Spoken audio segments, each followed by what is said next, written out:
Welcome to today's Explainer. We are diving headfirst into the core mechanics of system design. We're going to take a pretty fun journey today, starting from a humble, bare-bones single-server setup, and we'll evolve it step by step into a massively scalable architecture that can handle literally millions of users. Let's get right into it. Here's our blueprint for today's Explainer. 1. The single-server setup. 2. Scaling and load balancing. 3. Choosing the right database. 4. APIs and protocols. And finally, 5. Identity and security. All right, Section 1, the single server setup. We're starting small to really nail down those core components. So, picture this. You're launching a brand new app. Your user base is, well, it's pretty small right now, so everything is just running on one single server. Let's quickly trace the journey of a request in this environment. Step 1. Your user types your domain into their browser. Step 2. The DNS maps that domain to your server's IP address. Step 3. The client sends an HTTP request over to that IP. And Step 4. Your single server processes it and shoots back the JSON or HTML payload. It's super elegant, right? And really simple. But what happens to this perfectly functioning, elegant little server when your app goes viral? Suddenly you get hit by 1 million concurrent users. Well, it chokes. There's just no way around it. It becomes a single point of failure, and it's going to bring your entire system crashing down. Moving on to Section 2, scaling and load balancing. This is all about handling that massive spike in user demand. Okay, so to survive this kind of traffic tsunami, we've basically got two options. Option 1 is vertical scaling, or scaling up. That just means cramming more RAM or CPU into your existing server.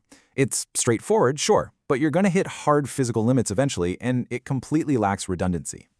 Option 2 is horizontal scaling, or scaling out. This means adding multiple standard servers to share the load. This is a game changer because it gives you high fault tolerance. If one server dies, no big deal. The rest just step up and keep serving your users. Now, once we've successfully scaled out and have multiple servers running, all those incoming requests need to know exactly where to go. Enter the load balancer. You can think of it as a hyper-efficient traffic cop standing right in front of your servers. It catches every single incoming request and distributes them perfectly so no single machine gets overwhelmed. So how does our traffic cop actually make its routing decisions? Well, it relies on some pretty clever algorithms. Round robin just passes requests sequentially down the line. Least connections is smarter. It directs traffic to the server that's currently handling the fewest active users. Least response time prioritizes whichever server is replying the fastest. And then there's IP hashing, which mathematically guarantees that a specific user will always connect to the exact same server, which is super useful for maintaining their session. Plus, if a server ever fails its automated health checks, the load balancer just instantly pulls it out of the rotation.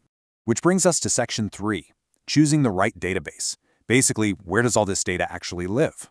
With our web traffic totally under control, we hit another major architectural fork in the road: storage. On one side, we have relational, or SQL databases. These are your traditional, rigid table and row structures. They are absolutely the gold standard when you need robust data integrity and rock-solid transactions. On the flip side, we have non-relational, or NoSQL databases.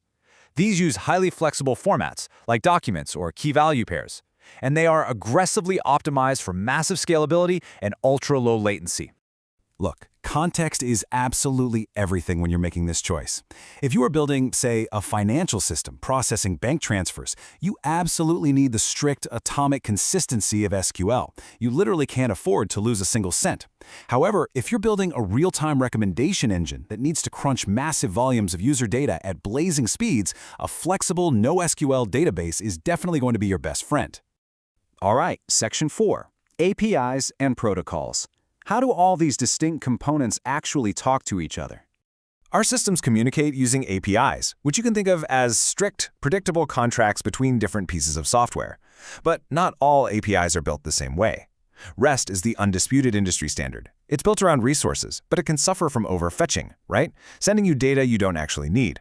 GraphQL solves this beautifully by using a single endpoint where the client can ask for the exact specific data it wants, and nothing more. And then we have gRPC, which is a high-performance framework mostly used for really rapid internal server-to-server communication in modern microservice architectures. But how do those API calls actually travel across the internet? They use underlying transport protocols, and here we face another huge trade-off: TCP versus UDP.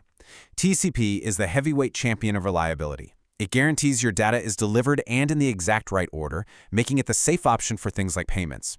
UDP, on the other hand, is lightweight and incredibly fast, but it makes zero delivery guarantees. If a data packet drops, well, it drops. This makes UDP the absolute go-to protocol for live video calls and multiplayer gaming, where speed totally beats perfection. So how does TCP actually pull off that legendary, bulletproof reliability? It's all thanks to the three-way handshake. Step 1, the client reaches out and requests a connection. Step 2, the server synchronizes and acknowledges that request. Step 3, the client acknowledges back. Only after this strict verification process is the connection actually established. That's what ensures your data is safe and guaranteed to arrive. Okay, let's take a step back. We've got this beautifully scaled architecture. Data is flowing incredibly fast and efficiently, but is it secure? What happens if malicious actors decide they want to infiltrate this system? That leads us right into Section 5, Identity and Security. It's time to protect the system we've built. Real security often starts by clearing up two concepts that get mixed up all the time: authentication and authorization.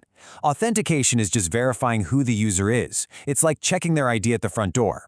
Authorization, on the other hand, determines what that specific user is actually allowed to access once they're inside. Think of OAuth 2 checking if you have the permission to read or delete a highly sensitive file. When we're talking about modern authentication at scale, we are almost definitely talking about tokens. Here is how the flow usually works. The client sends over their login credentials. If they're valid, the server issues a stateless JSON Web Token or a JWT. Now, because it's stateless, the server doesn't have to constantly hit a database to remember who the user is. The client just attaches this JWT to all their future requests, and the server simply verifies the mathematical signature locally to grant access. It's incredibly efficient. But hey, identity is just the front door. The rest of your APIs need hardened defenses too. You absolutely must implement rate limiting to stop automated DDoS attacks in their tracks, and use CORS to prevent unauthorized domains from hijacking browser requests. Down at the database level, parameterized queries are non-negotiable to stop SQL injections. On the network side, firewalls and VPNs keep the bad traffic out.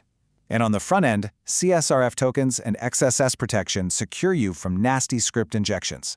Look, a perfectly scalable system means absolutely nothing if the front door is left wide open. As we wrap up today's explainer, there is one golden rule I really want you to take away. There is no perfect architecture out there. There are only the right trade-offs. Whether you are agonizing over SQL versus NoSQL, TCP versus UDP, or scaling up versus scaling out, every single choice you make has a cost and a benefit. The real art of system design is evaluating your specific constraints and making a highly informed trade-off. So I'll leave you with this. As you look at the software you're building right now, what trade-offs are you going to make in your next system? Keep learning, keep designing, and thanks so much for joining me on this explainer today.